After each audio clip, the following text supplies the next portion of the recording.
Terus bagaimana hubungan dengan anak saya yang sekolah di pesantren, Pak? Muhammad sallallahu alaihi wasallam. Terima kasih, Bapak. Perjalanan hidup yang panjang. Bismillah, Assalamualaikum warahmatullahi wabarakatuh. Alhamdulillah, wassalatu wassalamu ala rasulillah wa ala alihi wa sahbihi wa man tabi'ahu bi ihsanin ila yaumiddin, amma ba'd. Para pemirsa Fatwa TV dan pendengar radio yang semoga selalu dalam rahmat, hidayah dan taufik dari Allah Subhanahu wa taala. Alhamdulillah, senang sekali kita dapat kembali berjumpa dalam program live interaktif Fatwa TV dengan tema konsultasi keluarga. Dan alhamdulillah pemirsa, program ini diampu oleh guru kita Ustadz Dr. Syafiq Riza Basalama hafizahullah ta'ala, yang juga beliau merupakan salah satu anggota dari Dewan Fatwa Perhimpunan Al-Irsyad. Kemudian salam dan salam semoga selalu tercurahkan kepada suri taulan kita Rasul tercinta Muhammad sallallahu alaihi wasallam, dan juga kepada keluarga beliau, para sahabat dan orang-orang yang mengikuti beliau dengan baik hingga hari kiamat. Dan alhamdulillah pemirsa, telah hadir bersama kita pemateri kita pada kesempatan kali ini Ustadz Dr. Syafiq Riza hafizahullahu ta'ala. Kita sapa beliau terlebih dahulu. Assalamualaikum Ustaz. Waalaikumsalam warahmatullahi wabarakatuh. Ahlan Ahlan wa wa sahlan. Barakallahu fiik. Alhamdulillah bi khairin wa afiyah. Jazakallah khairan Ustaz sudah bisa hadir bersama kami di Fatwa TV. Insyaallah fiikum wa barak. Dan kami minta untuk nasihat pembukanya Ustaz untuk kesempatan kali ini Ustaz. Siap. Ya. Jamaah rahimakumullah. Alhamdulillah. Wassalatu wassalamu ala Rasulillah wa ala alihi wa ashabihi wa man wala, amma ba'd. Jamaah rahimakumullah. Malam ini, malam tanggal 27 Rajab 1442 Hijriah. 3 hari lagi insyaallah kita akan memasuki bulan Sya'ban. Bulan yang banyak dilalaikan oleh umat Islam. Kita sibuk di bulan Rajab karena sebagai bulan haram, dan bulan Ramadan sebagai bulan turunnya Al-Quranul Karim dan Syahrus Siyam. Rasulullah sallallahu alaihi wasallam memperbanyak ibadah, khususnya puasa di bulan Sya'ban. Yang hal itu menimbulkan pertanyaan di diri sahabat Nabi yang bernama Usamah bin Zaid bin Harithah. Dia bertanya kepada Rasul sallallahu alaihi wasallam, "Kenapa engkau banyak puasa di bulan Sya'ban, tidak seperti di bulan-bulan lainnya?" Maka jawab Nabi alaihi salatu wassalam, "Dzaka syahrun yaghfalu anhu an-nas baina Rajab wa Sya'ban. Turfa'u fihi al-a'mal ila rabbil alamin. Fa uhibbu an yurfa'a amali wa ana sha'im." Bulan Sya'ban itu letaknya kecepit antara Rajab dan Ramadan. Di bulan itu amal manusia diangkat kepada Allah Jalla Jalaluhu. Maka aku ingin amalanku diangkat dalam kondisi aku berpuasa. Ada apa dengan puasa, jemaah? Puasa ini satu-satunya ibadah yang kata Allah Azza wa Jal, "Kullu amal ibni Adam lahu. Al-hasanatu bi'ashri amthaliha ila 700 dhif. Illa as-sawm. Fa innahu li wa ana ajzi bihi." Semua amalan manusia itu milik dia, milik manusia. Hitungannya udah jelas. Dilipat gandakan jadi 10, jadi 700 kali lipat. Kecuali puasa, ibadah puasa ini milikku kata Allah. Aku yang akan kasih pahala. Betapa besarnya pahala puasa ini, jemaah. Sehingga Nabi ingin amalan beliau diangkat, di situ ada amalan puasa. Maka nasihat ana kepada umat Islam, ingat umat Islam ini, agama kita ini bukan agama peringatan. Ada banyak peristiwa penting yang terjadi sepanjang sejarah Islam. Tapi Nabi SAW tidak membuat peringatan untuk peristiwa-peristiwa tersebut. Yang diambil ada esensi dari peristiwa itu. Pesan-pesan dari peristiwa itu. Maka persiapkan diri kita untuk berpuasa di bulan Sya'ban. Nasihat ana, berpuasalah kalau bisa mulai tanggal 1.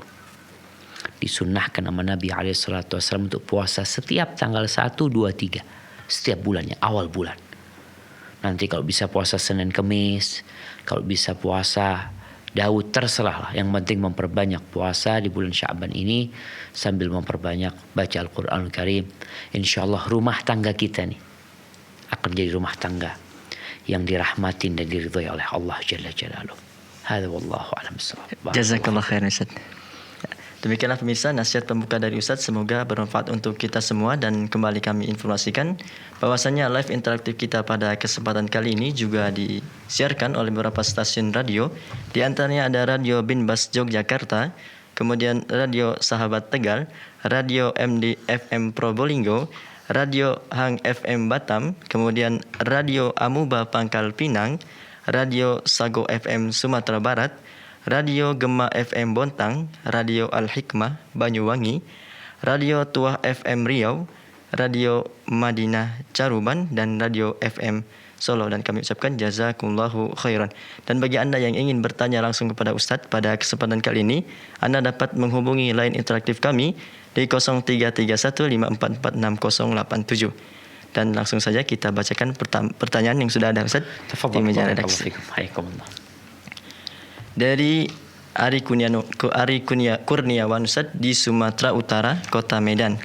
Assalamualaikum warahmatullahi wabarakatuh Ustadz. Waalaikumsalam warahmatullahi. Ana adalah seorang perantau di kota sekarang Ana tinggal. Ana membawa anak-anak dan istri Ana. Setelah beberapa tahun di sini, istri Ana bercerita bahwa orang tua Ana pernah berpesan kepada dia agar Ana dan keluarga tidak terlalu lama-lama merantau Ustadz. Tapi orang tua tidak bilang langsung kepada Ana Ustaz. Dan hanya kepada istri. Mohon nasihatnya Ustaz. Naam jamaah. Subhanallah ya. Buat anak-anak yang merantau. Merantau dalam rangka menuntut ilmu atau merantau dalam rangka mencari rizki. Ingatlah bahwa ridha Allah fi ridhal walidain. Keridhaan Allah bergantung dengan keridhaan orang tua. Sehingga tatkala engkau hendak keluar kotamu, mintalah keridhaan orang tuamu. Apakah engkau diizinkan atau tidak? Di masa Nabi alaihi salatu wassalam, ada sahabat-sahabat yang berangkat menjumpai Nabi alaihi salatu wassalam, berbaiat untuk berjihad dan berhijrah. Maka Nabi SAW bertanya, orang tuamu masih hidup? Iya kata dia, ibuku masih hidup. Ilzam rijlaha fa innal jannata tham. Engkau tetap berada di kaki ibu, surga ada di sana.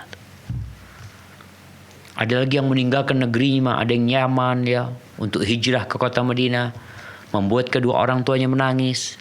Akhirnya Nabi SAW memerintahkan kepadanya untuk kembali ke orang tuanya dan membuat keduanya tertawa sebagaimana dia menyebabkan keduanya menangis.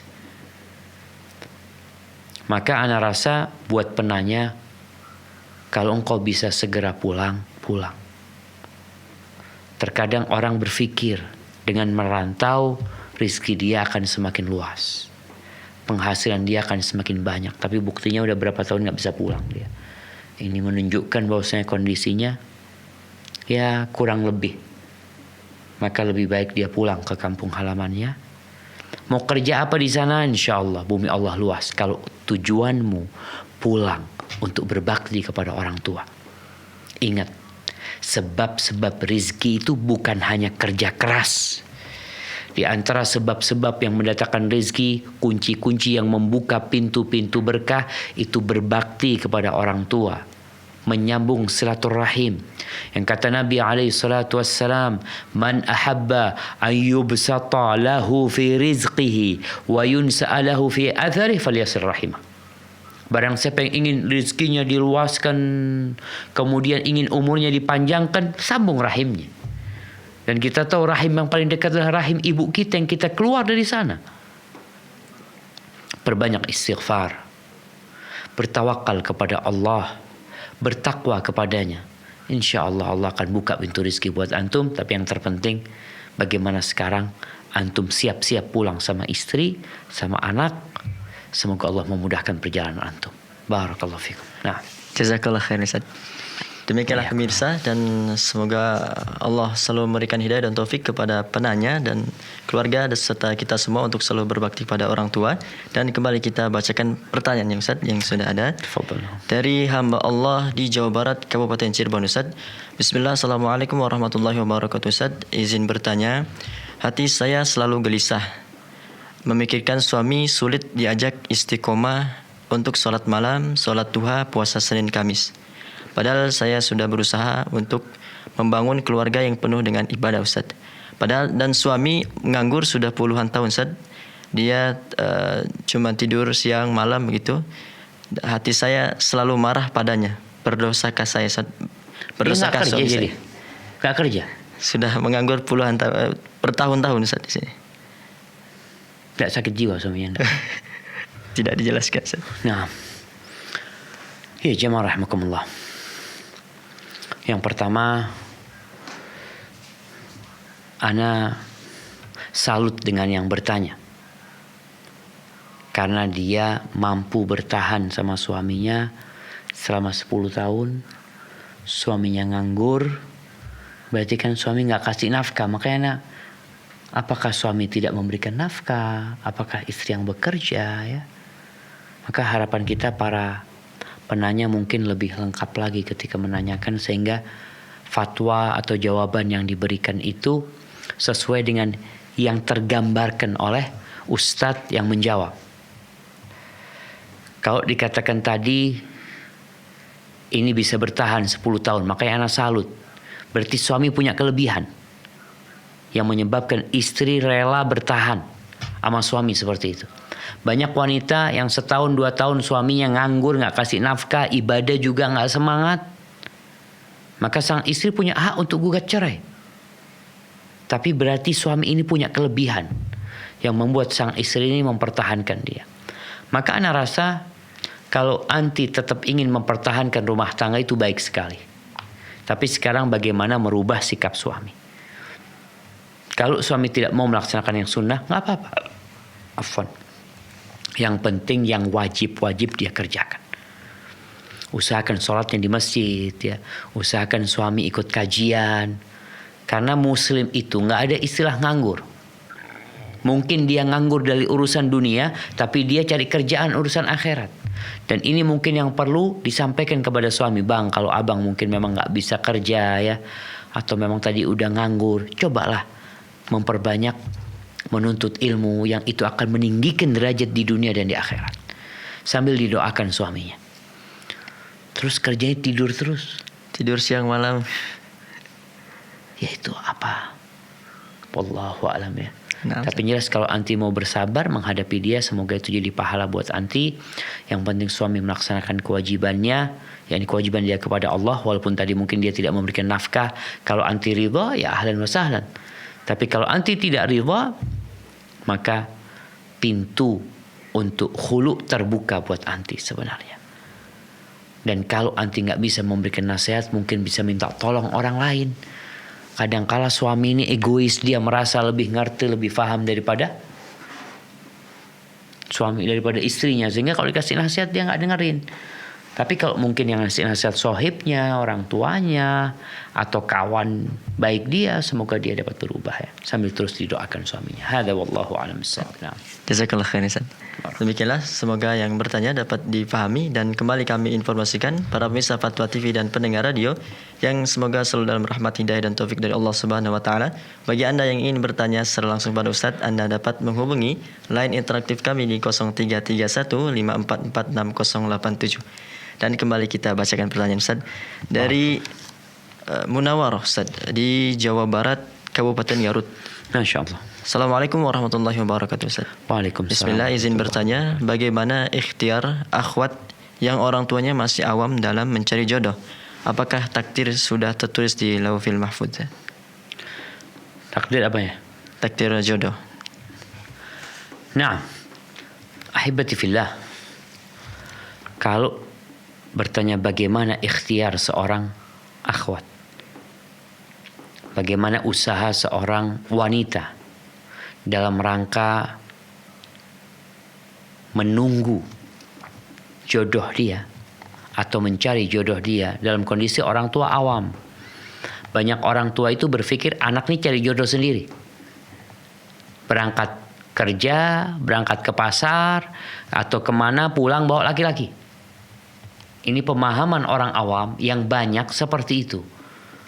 Sehingga kalau dulu orang tua itu mencarikan, menjodohkan anaknya. Tapi di masa keterbukaan ini, sepertinya anak-anak perempuan itu sudah mencari sendiri. Bagaimana dengan seorang akhwat yang faham agama? Dia tahu dengan hukum-hukum Allah Jalla Jalaluhu. Dia faham mana yang diperbolehkan dan mana yang diharamkan. Sehingga gak mungkin dia mencari laki-laki di pinggir jalan atau di pasar. Tapi dia ingin laki-laki yang soleh, yang bertakwa kepada Allah Azza wa Jalla. Usahanya salah satunya adalah dengan terus belajar. Ikut kajian di masjid, ya, dekat dengan wanita-wanita soleha, dengan harapan anti bisa menawarkan diri kepada mereka. Mungkin dia punya saudara, mungkin akhwat-akhwat itu punya kenalan, sehingga akhwat yang udah ngaji ini insya Allah jodohnya orang yang baik pula, karena orang tuanya nggak paham gitu loh. Yang kedua, berdoa setelah usaha yang seperti disebutkan tadi, minta tolong kepada kenalan-kenalan, menjalin hubungan baik dengan akhwat-akhwat yang mungkin mereka sudah menikah atau belum menikah. Setelah itu berdoa, minta sama Allah Azza wa Jalla. Berdoalah. Allah mengatakan, ud'uni astajib lakum. Mintalah kepada aku, pasti aku kabulkan. Lu Ustaz, emangnya jodoh itu kan udah ditentukan. Nah, kalau bicara jodoh, jangan bicara jodoh. Semua yang bakal terjadi di muka bumi ini. Daun-daunan yang akan jatuh malam ini. Bayi-bayi yang akan lahir jam 9 sebentar lagi. Orang-orang yang meninggal dunia jam 9:30. Itu semua udah dicatat dalam Lauhul Mahfuz. Karena awal yang Allah ciptakan adalah Al-Qalam, pena. Lalu Allah mengatakan kepada pena tersebut, uktub, tulislah. Pena itu bertanya, wa ma aktub, apa yang aku tulis? Uktub ma huwa kainun ila yaumil qiyamah. Tulis semua yang akan terjadi sampai hari kiamat. Jadi semua sudah ditulis berdasarkan ilmu Allah Azza wa Jalla. Jadi engkau kalau tertulis punya jodoh, jodohmu orang mana, orang Padang, orang Sunda, semua sudah ditulis. Engkau akan menikah tanggal berapa, sudah ditulis. Tugas kita apa? Menjalani takdir itu. Kalau baik, alhamdulillah. Kalau buruk, ya bersabar. Semoga segera Allah mengirimkan jodoh buat anti yang bertanya. Jazakallah khair Ustaz. Demikianlah pemirsa, dan semoga Allah memudahkan segala urusan penanya beserta keluarga. Dan sudah ada penelpon yang bergabung saat kita sapa terlebih dahulu. Fadhal, barakallahu fiik. Fiikum barakallah. Assalamualaikum Fatwa TV. Waalaikumsalam. Ya, dengan Ibu siapa di mana? Dengan hamba Allah di Riau, Ustaz. Ya, silakan Ibu. Izin bertanya, Ustaz. Naam, tafadhali, barakallahu fiik. Jadi ada seorang wanita, Ustaz. Ada suami istri. Kemudian suaminya ini pergi bisa dikatakan dengan cara yang kurang baik, Ustaz. Pergi meninggalkan rumah? Ya, pergi meninggalkan rumah, Ustaz. Enggak, rumahnya istri, rumahnya suami? Rumah dalam mengontrak gitu, Ustaz. Oh, siap. Nah. Ya. Pergi, Ustaz, tanpa kejelasan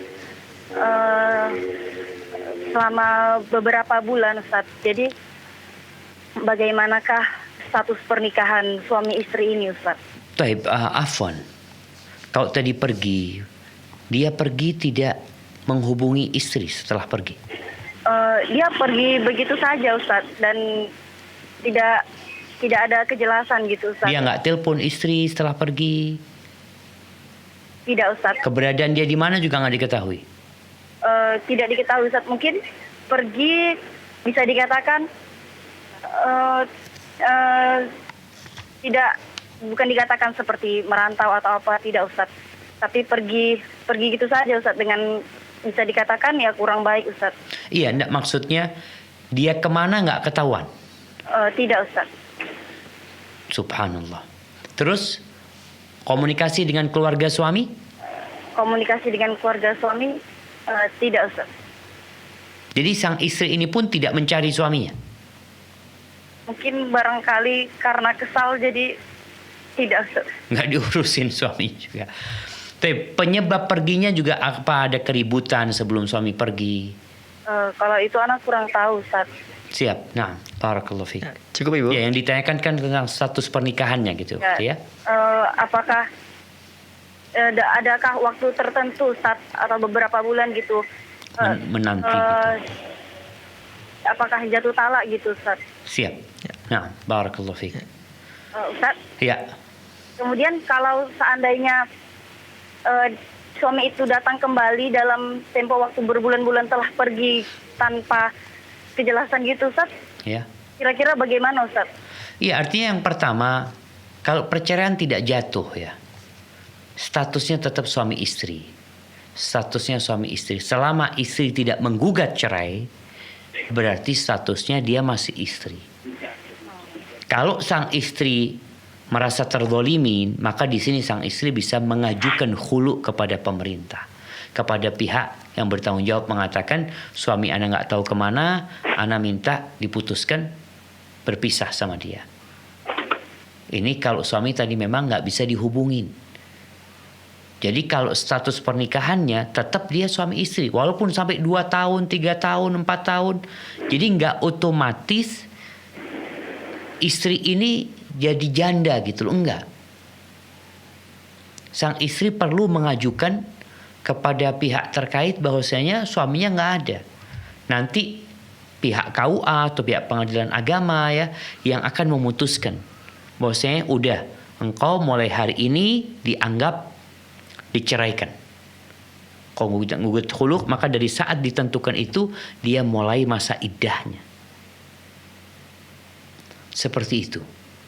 Baik, Ustaz. Jadi nggak otomatis dia jadi janda kemudian dia bisa menikah dengan laki-laki lain, nggak bisa. Sampai ada keputusan resmi dia telah berpisah dari suaminya yang tidak ketahuan di mana kondisi dia. Kemudian nasihat ana ya, mungkin disampaikan kepada yang bertanya tadi, ya semua berbuat salah, tapi manusia itu tetap ada baiknya. Sehingga coba dilaporkan kepada keluarga suami ya, ngobrol baik-baik. Semoga dengan cara seperti itu ketahuan apa masalahnya. Mungkin seperti itu buat ukhti yang bertanya. Karena ada asap, ada api. Jadi kayak kejadian tadi suaminya kabur ya. Ada apa sebenarnya? Kalau nggak ada apa-apa kan insya Allah nggak akan kabur gitu. Kita kan sering menyalahkan orang. Gara-gara dia bisa jadi kita juga punya andil dalam peristiwa tersebut. Maka nasihat ana sebelum ukhti menggugat cerai, khulu, mungkin bisa mencari tahu sebabnya, ngobrol sama keluarga suami. Kalau memang nggak bisa, nggak ada jalan atau nggak ada titik temu, ya bismillah, mungkin perpisahan menjadi solusi yang terbaik buat keduanya. Hada wallahu a'lam bissawab. Nah, Barakallahu fiik, Ustaz. wa fiik wa Baik, barakallah. Dan demikianlah pemirsa, dan semoga Allah memudahkan urusan yang bertanya, keluarga dan kita semua. Dan kembali kita sapa penelpon yang sudah bergabung, Ustaz. Masyaallah, Ya. barakallahu fiik. Nah. Assalamualaikum Fatwa TV. Waalaikumsalam. Ya, dengan Ibu siapa di mana? Dari Hamba Allah, Jakarta. Ya, silakan Ibu. Assalamualaikum, Ustaz. Waalaikumsalam warahmatullahi wabarakatuh. Ahlan wa sahlan. Barakallahu fiik. Naam, silakan Ibu. Nah, izin bertanya, Ustaz.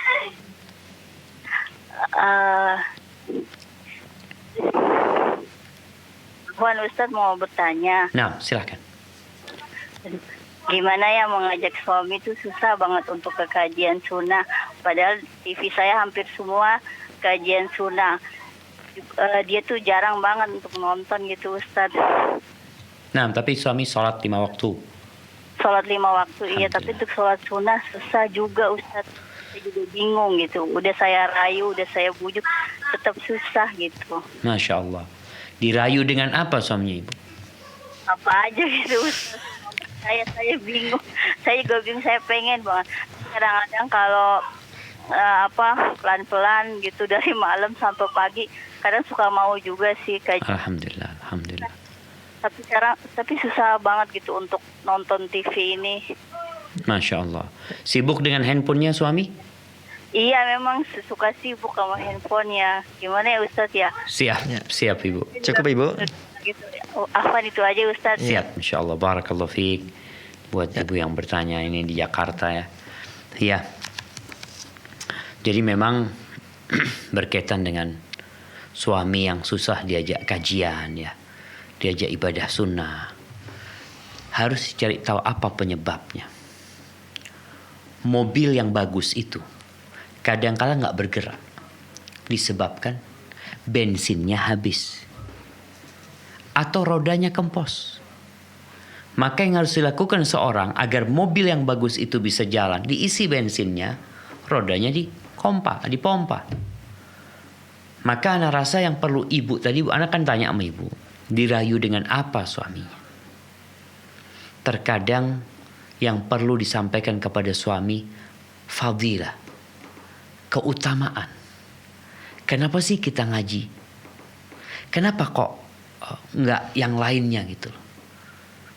Maka menanamkan tentang hakikat kehidupan kepada suami, menyampaikan kepada dia, duduk bareng-bareng lagi makan, ya Allah bang ya, kita nggak tahu umur kita sampai kapan bang ya. Semoga kita punya amalan yang cukup, amalan kita diterima. Disitulah disampaikan pesan-pesan tentang fadilah menuntut ilmu. Ternyata amalan sunnah yang paling dicintai Allah itu adalah menuntut ilmu. Karena dengan itu kita dapat mengetahui yang halal dan yang haram. Dengan itu ikan-ikan di lautan beristighfar, semut di lubangnya beristighfar buat orang-orang yang mengajarkan kebaikan. Bagaimana Allah mengatakan yarfa'illahu alladhina amanu minkum walladhina utul ilma darajat ya. Dimotivasi suami ini, bukan disuruh. Dengerin kajian. Nanti aku bikinin teh, kalau enggak bikinin teh. Mau kayak gitu. Tapi bagaimana memotivasi suami agar dia sadar bahwasanya ketika engkau dapat satu hadis, ketika engkau dapat satu ayat yang engkau pelajari, yang engkau baca, itu lebih baik daripada 1 ekor onta, bayangkan. Orang kalau kebayang, Masya Allah, seharian kerja, belum tentu dapat 1 ekor kambing. Seharian kerja, sebulan kerja belum tentu dapat 1 ekor sapi. Ini 1 ayat yang dipelajari, yang dikaji, itu lebih baik daripada 1 ekor onta yang gagah perkasa. Maka mungkin dengan cara memotivasi suami itu dengan menyebutkan fadilah-fadilahnya. Kemudian menceritakan bagaimana para salafus soleh memanfaatkan waktu mereka ya. Ini semua dalam rangka memotivasi suami supaya tergerak hatinya. Karena ketika orang punya kepuasan pribadi dengan sesuatu yang dia kerjakan, ya kita lihat tuh orang-orang yang kerja. Sebelum jam 6 kadang-kala udah keluar dari rumahnya, pulang jam 5 sore. Kadang-kala sampai rumahnya waktu Isya, dan itu dikerjakan tiap hari oleh dia. Kenapa? Ada motivasi yang menyebabkan dia melakukan itu. Maka bagaimana motivasi dalam pekerjaan dunia itu ada dalam pekerjaan akhirat. Ini tugas ibu tadi tuh. Kemudian doakan suaminya. Doakan suaminya, lalu jangan suka nuntut sama suami. Biasanya seorang istri yang suka nasihat sama suami, terus dia banyak nuntut, suami males sama istrinya. Tapi kalau istri ini jarang nuntut ya, dia berusaha memenuhi kebutuhannya sendiri, dia berusaha untuk memuliakan suaminya, insya Allah suami mau dengarkan nasihat istrinya. Hadza wallahu a'lam bissawab. Jazakallah khair Ustaz. Barakallahu fikum. Demikianlah pemirsa, dan semoga Allah selalu memberikan hidayah dan taufik kepada ibu yang bertanya, suami beserta keluarga. Dan kembali kita bacakan pertanyaan Ustaz yang sudah ada dari Asih Kurniawati di Riau, Kabupaten Pelalawan Ustaz. Bismillah, Assalamualaikum Ustaz, izin bertanya. Ustaz, saya tinggal di Riau, jauh dari orang tua.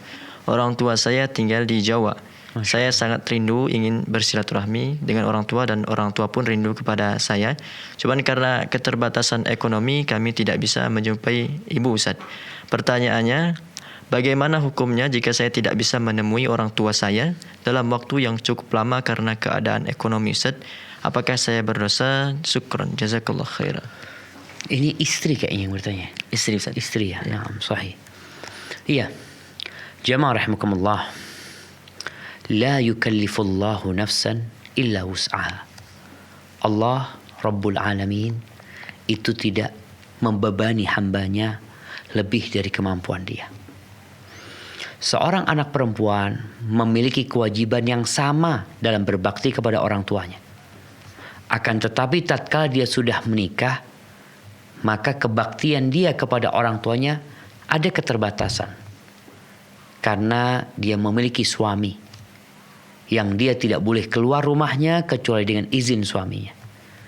Apalagi dia meninggalkan rumahnya untuk pulang ke kampung halamannya, itu perlu izin dari seorang suami.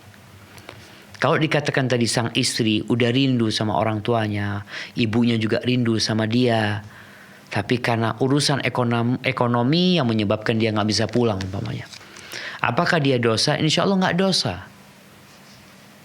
Ketika memang bukan karena keinginan dia, tapi karena kondisi yang membuat dia nggak bisa kembali ke orang tuanya. Usaha berbakti kepada orang tua itu kadangkala nggak harus dengan berjumpa, tapi memperbanyak doa buat orang tua. Allah Maha tahu kalau anti adalah orang yang berbakti. Ketika anti punya rizki, anti mungkin ya nggak banyak mungkin rizki bisa membelikan sesuatu via online, dikirimkan ke orang tuanya, agar ibu anti tahu kalau anti senantiasa mengingat ibu anti. Cuma karena ya masalah ekonomi yang menyebabkan anti tidak bisa pulang. Semoga Allah memberikan kemudahan buat anti dan keluarga anti. Barakallahu fiik. Nah, Jazakallah khair Ustaz. Demikianlah, semoga Allah memudahkan rezeki yang bertanya beserta keluarga. Dan kembali kita sapa penelpon yang sudah bergabung Ustaz. Masya Allah. Ya. Assalamualaikum Fatwa TV. Waalaikumsalam warahmatullahi wabarakatuh. Dengan Ibu siapa di mana? Sama Ibu Ida dari Palembang. Ya, silakan Ibu. Assalamualaikum Pak Ustaz. Waalaikumsalam warahmatullahi wabarakatuh. Ahlan wa sahlan. Kabar Bu Ida? Alhamdulillah Pak Ustaz. Alhamdulillah. Gimana, udah aman nih kondisinya Palembang? Ya beginilah Pak Ustaz. Gimana Bu Ida? Ya begini Pak Ustaz, pertanyaan saya ini Pak Ustaz. Saya ini tidak tahu mau menanya pada siapa ya Pak Ustaz. Ya saya ini minta solusinya kepada Ustaz. Soalnya ini saya ini selama ini kan sudah, suami saya itu sudah meninggal tuh hampir 10 bulan sudah Pak Ustaz. Siap. Nah, ya jadi saya ini tidak mau mengurus badan saya sendiri Pak Ustaz. Rambut saja kadang itu 2-3 hari baru saya sisir, baru saya keramas Pak Ustaz. Males, tidak ada gairah lagi yang namanya untuk apa tuh, kata orang tuh tidak semangat lagi hidup begitu Pak Ustaz. Subhanallah. Tapi kan Ibu Ida punya anak yang harus diurusin. Ya punya anak Pak Ustaz, tapi ya lain Pak Ustaz, tidak ada pengawasan suami. Iya. Ya jauh sekali Pak Ustaz. Nah. Ya. Nah, ya begitu Pak Ustaz, saya minta solusinya. Siap. Pak Ustaz. Karena saya ini Pak Ustaz. Barakallahu fiik. Nah, ya cuman itu Pak Ustaz. Assalamualaikum Pak Ustaz. Waalaikumsalam warahmatullahi wabarakatuh. Ya, jadi memang sebenarnya ya ada perbedaan antara janda sama duda. Kalau seorang laki-laki ditinggal sama istrinya, itu nggak tahan lama dia. Karena laki-laki itu biasa dilayani ya. Dia datang ke rumah, makan udah siap ya. Pulang kerja, ya pakaian sudah disiapin, udah disetrika semua, kopi udah jadi. Tapi kalau perempuan karena dia biasa melayani diri sendiri, biasanya ya aman-aman aja gitu loh, ditinggal sama suami, nggak nikah lagi pun nggak apa-apa. Cuma tadi kan Bu Ida menyampaikan bahwasanya dia jadi nggak ada hasrat untuk hidup. Merawat tubuhnya juga tidak.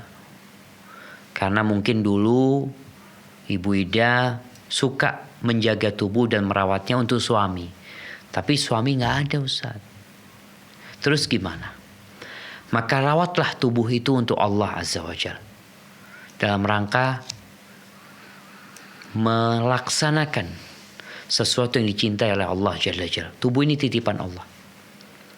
Bukankah Nabi SAW mengatakan innallaha jamilun yuhibbul jamal. Allah itu maha indah dan Allah cinta dengan keindahan. Maka buat Bu Ida, usahakan tetap tubuh titipan dari Allah itu dijaga. Gunakan untuk beribadah kepada Allah. Kalau mungkin Bu Ida berpikiran untuk menikah lagi, nggak ada masalah, masa iddah udah selesai. Itu kalau berpikir untuk menikah kembali. Dan bagi para janda, bukan tercela ketika dia nikah lagi. Enggak.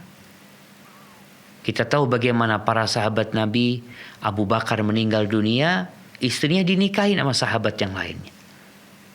Jadi enggak tercela ketika seorang janda punya hasrat untuk nikah lagi.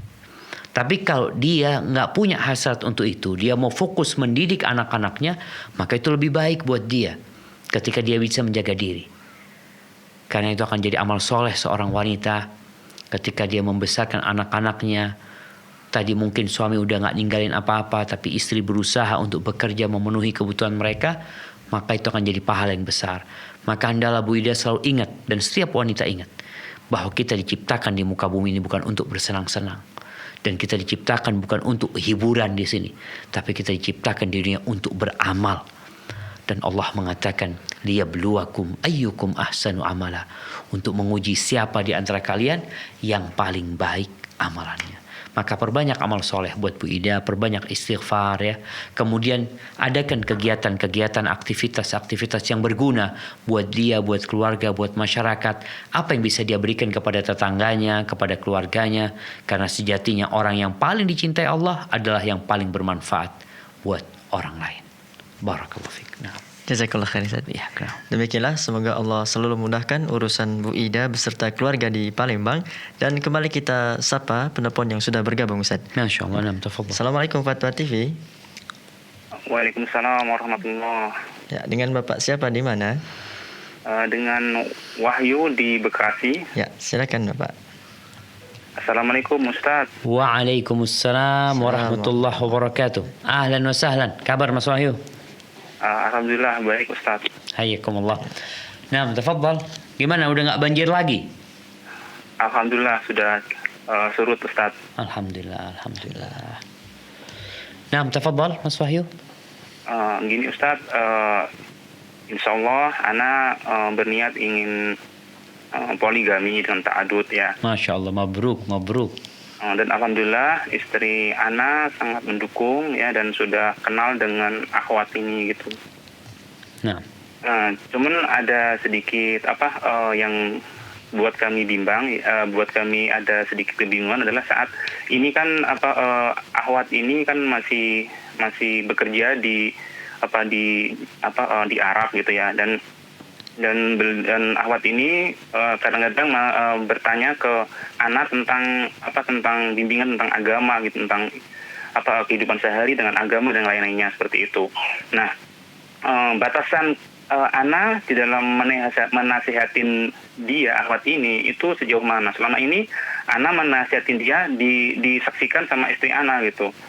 Karena kan yang ana tahu antara akhwat dan ikhwan itu kan tidak boleh berkomunikasi dalam bentuk apapun seperti itu. Cuman kalau lewat istri ana, kadang-kadang istri ana nanya ke ana lagi, baru ana sampaikan ke istri baru ke akhwat ini. Cuman kadang-kadang dalam menyampaikan apa yang ana bilang ke istri ana, disampaikan ke akhwat itu kadang tidak pas seperti itu. Siap. Nah, akhir-akhir ini kita langsung, jadi ana langsung nasihatin ke dia dengan disaksikan istri ana. Nah, itu diperbolehkan apa tidak Ustaz? Nah, Cukup Bapak. Taib, sebenarnya yang membuat antum ingin poligami sama itu akhwat karena sering komunikasi atau memang sudah sejak awal ingin menikahin akhwat tersebut? Ya, sebelumnya ana pengen persetujuan istri ana sampaikan ke istri ana, ana pengen poligami gitu. Baru ana kenal dengan akhwat ini gitu. Nah, siap insyaallah. Iya, soalnya ana takutkan tadi kadangkala ada tumbuh cinta setelah sering komunikasi, maksudnya gitu Mas Wahyu. Oh ya. Bukan karena itu. Insya Allah enggak Ustaz. Siap. Nah. Ya, barakallahu fika. Ya. Makasih banyak kepada Mas Wahyu ya atas pertanyaannya. Yang pertama, semoga Allah memberkati antum dan keluarga antum, khususnya istri antum yang subhanallah dia memiliki jiwa yang besar tatkala dia memberikan izin kepada antum untuk menikah lagi, padahal kita tahu sejatinya lelaki menikah lagi tidak harus izin sama istri, tapi ada istri yang mendukung seperti istri Mas Wahyu tadi. Yang kedua, kalau berkaitan dengan berkomunikasi dengan akhwat ada keterbatasan dalam Islam ini. Bagaimana perempuan berbicara sama laki-laki, laki-laki berbicara dengan perempuan. Mereka diperbolehkan sebenarnya berkomunikasi tatkala ada hajat dan keperluan. Tatkala ada hajat dan keperluan, mereka boleh berkomunikasi asalkan tidak berkholwat, tidak berduaan. Apakah komunikasi dengan handphone ini termasuk berkholwat? Insya Allah enggak, ketika sekedar seperlunya dikatakan, mungkin ada pertanyaan, ada masalah-masalah yang ditanyakan, kemudian Mas Wahyu menjawab, baik lewat istri atau jawab pribadi, insya Allah nggak ada masalah. Cuma memang kalau ditakutkan timbul fitnah, dan fitnah perempuan ini sangat dahsyat sekali. Berapa banyak kejadian ya, perempuan yang bersuami gara-gara sering curhat sama suaminya orang, dia akhirnya nggak mencintai suaminya sendiri. Dia ingin bercerai sama suaminya dan dia ingin dinikahin oleh ikhwan tersebut. Gara-gara sering curhat. Maka tolong para lelaki ketika menerima curhat wanita ini, buat perempuan itu memuliakan suaminya. Buat perempuan itu bersabar menghadapi suaminya. Bukan mengompor-ngomporin perempuan tersebut. Jadi kalau Mas Wahyu tadi mungkin takut ada masalah dengan berkomunikasi langsung, mungkin bisa menjawab via voice note. Jadi bukan istrinya yang menyampaikan kepada perempuan tersebut, tapi Mas Wahyu sendiri yang menjawab dengan suara, kemudian dikirimkan kepada akhwat tersebut gitu. Jawaban tentang permasalahan yang ditanyakan. Karena yang ditakutkan nanti, ya setan nggak pernah berhenti bekerja ya. Setan itu kata Nabi SAW nggak pernah tidur siang dia kerja terus bagaimana menyesatkan manusia. Dan perangkap setan yang paling dahsyat itu adalah wanita. Karena Allah menciptakan wanita ini begitu indahnya, dan di diri laki-laki udah ditanamkan kecintaan kepada perempuan. Maka nasihat ana semoga Mas Wahyu bisa menjalankan poligami itu dengan baik dan menyelesaikan urusannya dan menjadi rumah tangga yang harmonis, sakinah, mawaddah dan rahmah. Barakallahu fiik. Jazakallah khair Ustaz. Demikianlah, semoga Allah selalu memberkahi Pak Wahyu beserta keluarga di Bekasi, dan kembali kita sapa penelpon yang sudah bergabung Ustaz. Masya Allah. Assalamualaikum Fatwa TV. Waalaikumsalam warahmatullahi wabarakatuh. Ya, dengan Ibu siapa di mana? Dengan Ibu Gusti di Jakarta. Ya, silakan Ibu. Ya, Assalamualaikum Ustadz. Waalaikumsalam warahmatullahi wabarakatuh. Ahlan wa sahlan. Barakallahu fiik. Ahlan Ummu baik. Gusti. Naam, tafadhali. Ya, Ustadz Ahwan, Ana mau bertanya masalah tentang pola pendidikan anak. Jadi Ana tuh sebenarnya karena anak dua orang sudah remaja Ustadz. Masya Allah. Jadi Ana sudah memberikan contoh pada mereka untuk menutup auratnya dengan sempurna, dengan hijab yang benar. Terus kalau keluar harus pakai kaos kaki. Ternyata kadang-kadang mereka memakai kaos kaki kalau keluar. Kadang-kadang juga tidak gitu. Padahal Ana selalu mengingatkan kalau keluar rumah itu kita tuh perempuan harus menutup auratnya dengan sempurna. Terus memakai kaos kaki. Apa salah cuma pakai kaos kaki sebentar? Tapi mereka kadang suka nggak mau Ustadz. Apakah Ana salah Ustadz kalau Ana selalu mengingatkan mereka tentang hal itu Ustadz? Sekarang mereka suka marah ke Ana gitu Ustadz. Naam, Masya Allah, Masya Allah. Syukran Ustadz. Ya, barakallahu fiikum Gusti. Masya Allah.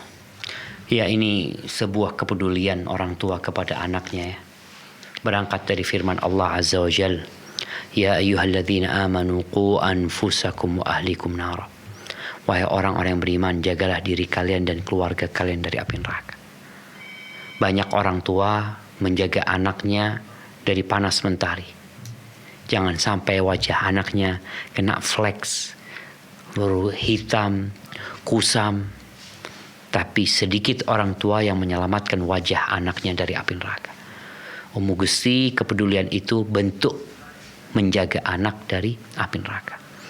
Taib, bagaimana dengan masalah tadi, masalah menutup aurat? Ya, kalau bicara pakai kaos kaki sebenarnya nggak harus pakai kaos kaki, asalkan pakaiannya itu menjulur menutup kakinya, menutup muka kakinya itu udah cukup sebenarnya.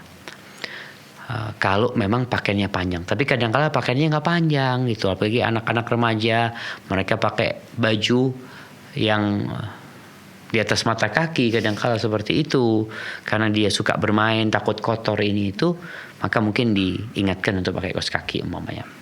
Akan tetapi ya namanya seorang ibu, kadang-kala ribut sama anaknya. Anak punya istri kadang-kala ribut sama anak perempuannya sama.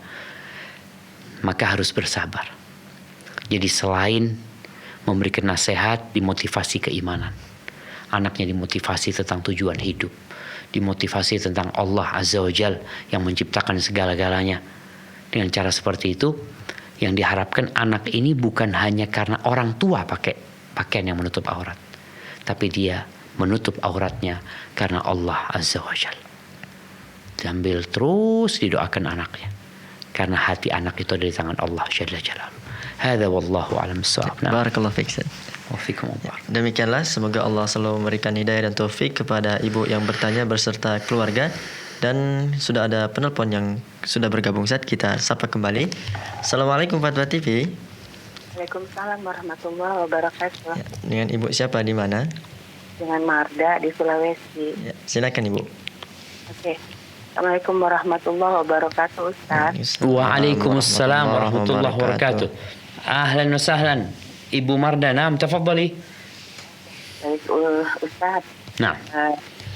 Saya ini masalah poligami lagi nih, Ustaz. Gimana? Ibu Marda pernah telepon kan? Ya. Iya. Telepon, terus ya ini saya sudah coba jalankan, Ustaz. Siap. Mungkin begini ya, kronologisnya begini, Ustaz. Suami saya itu kan dinas di luar kota. Siap. Nah, memang biasanya saya pulang pergi begitu kan. Cuman karena pandemi kemarin, tahun lebih saya nggak datang ke sana. Nah, qadarullah beliau kena COVID kemarin, terus dirawat. Saya urus. Nah, pada saat dikena COVID itu dia nyampaikan itu ceritanya bahwa dia menikahi karyawan di kantor yang anak itu sudah anggap seperti anak saya sendiri, anak kami gitu ya. Iya. Berhubungan baik gitu. Suami saya ini sebelumnya tuh kalau ada apa-apa minta izin, katanya ini mau pakai KTP-nya si A mengurus ini oke, silakan. Dan saya juga sering ketemu anak itu, orang tuanya sakit, saya kasih saran, saya begitulah hubungannya. Nah, yang terjadi itu saat ini sampai sekarang saya susah sekali, Ustaz. Saya sudah mendekatkan diri, Subhanallah. Ya Allah, yang saya nggak terima itu caranya gitu loh, Tat, gitu loh. Iya. Makanya akhirnya saya kayaknya nyerah sih, Tat. Nyerah gimana? Mau pisah sama suami? Ya. Masa? Udah berapa tahun nikah sama suami? 12 tahun ya. Terus suami poligami baru berapa tahun? Setahun lebih. Nah. 2019. Artinya ibu menikmatin suami ibu sendirian berapa tahun? Ya, selama itu menikmati. Betul gitu kan. Artinya kan sekarang berbagi gitu sama itu perempuan sekarang. Ya, iya. Nah, tapi suami ibu bisa berlaku adil apa enggak sebenarnya, Bu? Ya, secara prinsip sih nggak ada perubahan, Tat. Subhanallah, alhamdulillah. Berarti kan masalah perasaan aja ibu kan. Itu dia gitu, tapi berat ya, Tat ya. Memang betul. Artinya kalau bicara perasaan semua wanita ibu berat. Tapi kalau ibu Marda mungkin memikirkan akhirat, tujuan hidup ini bukan tempat bersenang-senang. Ya, paham.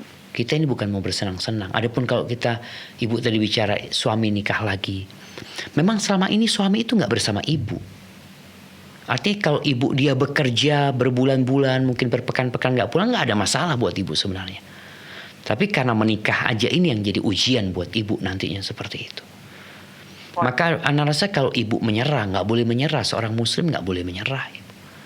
Allah itu tidak memberikan bala kepada ibu kecuali ibu mampu untuk menjalaninya. Ibu harus yakin. Benar, Tat. Tapi ya Allah. Enggak, artinya Allah memberikan itu kepada ibu, berarti ibu mampu gitu loh. Maka jangan jadi pikiran buat ibu. Ibu menjalanin gitu loh. Karena ada perempuan, ini banyak perempuan ibu. Anda sendiri ketika membaca tentang perempuan-perempuan yang menerima poligami, hidupnya itu stabil dia.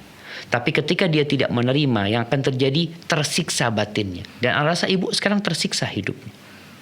Iya, kan iya, datang dan pergi ya. Naam. Minta wa aslu karido aba dalu qada ya Allah, begitu. Nah, minta terus sama Allah agar tadi bisa ridho dengan takdir Allah Subhanahu wa taala. Karena ini sudah terjadi. Jangan sampai ibu akhirnya tadi merusak sesuatu yang sebenarnya bisa dipertahankan sama ibu. Tadi yang tanya, suami ibu alhamdulillah dia bisa berlaku adil, nggak ada yang berubah di diri dia, cuma mungkin tadi masalah perasaan aja. Dan ini ujian buat para wanita, ibu. Tapi apa yang dia lakukan itu artinya begini, ada pelanggaran-pelanggaran dan itu mengundang. Nah, saya tahu itu tidak benar, tapi saya diam aja. Contohnya begini, Tat. Di kantor itu kan dia lakukan itu sembunyi-sembunyi, Tat. Itu kan seruangan, nggak ada yang tahu. Sedangkan di kantor itu nggak boleh gitu kan, Tat, nggak boleh. Itu tuh saya tuh bertahan untuk ya Allah jangan sampai aib ini keluar. Tapi di bawah itu sudah pada tahu, cuman belum sampai ke pimpinan gitu loh. Nah, ini kan ya ampun. Nah, iya artinya kalau memang ada hal-hal yang negatif mungkin nggak ada masalah ibu bisa menyampaikan kepada suami karena ini sudah terjadi gitu loh. Yang perlu disikapi adalah sesuatu yang sudah terjadi yang insya Allah tadi sayang kalau ibu akhirnya harus dikatakan udah nggak tahan lagi. Padahal sebenarnya ibu bisa bertahan. Tinggal bagaimana menjadikan suami lebih baik lagi. Apalagi itu anak perempuan. Insya Allah ibu sudah tahu sama dia. Kalau memang dia wanita yang baik. Semoga ya dia bisa merawat suami ibu. Dan semoga hal itu pasti ada hikmahnya ibu. Yakin ada hikmahnya. Allah itu alimun hakim. Allah itu maha mengetahui dan maha bijak. Dan ibu tetap tadi berdoa ketika perasaan itu datang lagi. Katakan takdir Allah itu pasti baik buat kita. Dan ibu harus yakin Allah lebih baik kepada kita. Allah lebih penyayang kepada kita daripada kedua orang tua kita sendiri. Barakallahu fiik Ibu Marda. Terima kasih banyak Ustaz. Sama-sama. Moga-moga ibu kuat insya Allah. Anda doakan. Amin ya Allah. Amin. Makasih Ustaz. Sama-sama. Barakallahu fiik Ibu. Waalaikumsalam warahmatullahi wabarakatuh. Demikianlah pemirsa dan kembali kita bacakan pertanyaan Ustaz yang sudah ada Ustaz. Tafadhal. Dari hamba Allah di DKI Jakarta Ustaz. Assalamualaikum warahmatullahi wabarakatuh. Waalaikumsalam warahmatullahi wabarakatuh. Bagaimana sikap saya terhadap suami yang tidak tertarik dengan sunnah walaupun saya sudah mendakwahi dengan lembut sehingga terkadang saya kesal Ustaz. Dan sebenarnya suami pun tidak melarang saya untuk hadir dalam kajian Ustaz. Nah, udah Ustaz. Nah, alhamdulillah ini istri buat para istri ya. Buat para istri ingat kebanyakan wanita masuk neraka itu gara-gara tidak bersyukur kepada suami. Uritun nar. Ditampakkan kepada aku neraka kata Nabi SAW. Fa'idha aktharu ahlihan nisa. Ternyata kebanyakan penghuni neraka itu wanita. Apa penyebabnya? Yakfurna al-ashir wa yakfurna al-ihsan. Banyak perempuan itu kufur kepada suaminya. Kufur kepada kebaikan-kebaikan suaminya. Ini kata Nabi alaihi salatu wassalam. Maka yang pertama buat penanya ini, bersyukurlah kepada Allah Azza wa Jal. Dan berterima kasihlah kepada suami. Tadi suami mungkin belum tertarik sama kajian sunnah, tapi dia masih mendukung anti untuk datang kajian sunnah. Masih mendukung anti untuk terus belajar. Tinggal sekarang dalam proses ini bagaimana anti menunjukkan kepada suami bahwa sunnah yang anti pelajari itu memotivasi anti untuk jadi lebih baik lagi, lebih melayani suami, lebih menghargai suami. Dengan harapan sang suami ini sadar bahwa ilmu yang dipelajari oleh istrinya itu adalah sebuah kebenaran. Karena memang kita tahu di masa sekarang ini jamaah mungkin ada yang menanyakan, kenapa sih kok kajian sunnah Ustaz? Nanti ada kajian bid'ah gitu. Ada yang sunnah, ada yang bid'ah. Rasulullah SAW ketika beliau menyebutkan peristiwa yang akan terjadi dan menimpa umatnya, alaihi salatu wassalam, beliau mengatakan, fa innahu man ya'ish minkum ba'di fasayara ikhtilafan katsira. Barang siapa yang hidup setelah aku mati, maka dia akan melihat banyak perselisihan. Solusinya apa? Fa'alaikum bisunnati. Maka ikuti sunnahku. Sunnahnya Khulafaur Rasyidin. Berpegang teguh dengannya. Gigit dengan gigi geram kalian. Maka sekarang bagaimana anti mempraktikkan sunnah ini di hadapan suami? Bagaimana istri yang baik? Bagaimana ketika suami keluar rumah? Bagaimana tatkala suami masuk rumah? Bagaimana mendidik anak-anak suami? Sehingga tunjukkan kepada suami bahwa sunnah yang diajarkan oleh Nabi SAW adalah jalan menuju surganya. Ya, dan anti bersabar. Sabar. Alhamdulillah suami anti nggak melarang anti. Tinggal bagaimana dengan anti bersabar dan berbuat baik. Semoga Allah membuka pintu hati suami dan dia mengikuti sunnah sang Nabi sallallahu alaihi wasallam. Barakallahu fiik. Nah. Jazakallah khair Ustaz. Dan kita masih ada waktu 4 menit Ustaz, dan kita jawab satu pertanyaan lagi Ustaz dari penelpon, dan kita sapa. Assalamualaikum Fatwa TV. Waalaikumsalam warahmatullahi wabarakatuh. Ya, dengan Ibu siapa, di mana? Bu, aku di Lampung. Ya, silakan Ibu. Assalamualaikum. Waalaikumsalam warahmatullahi wabarakatuh. Ahlan wa sahlan Ibu Zulaikha. Naam, tafadhali. Bisa nyambung. Susah banget dia tak nyambungnya. Masya Allah, alhamdulillah nyambung nih jadinya hari ini. Naam, silakan Ibu Zulaikha. Bagaimana menyikapi seorang suami yang suka nonton YouTube yang tak berguna ya tadi? Tapi suami Ibu sholat? Alhamdulillah. Alhamdulillah. Ngaji? Ngaji, ya salat malam. Saya bilang, kalau kamu salat malam itu ngurangin pahala kamu. Sahih.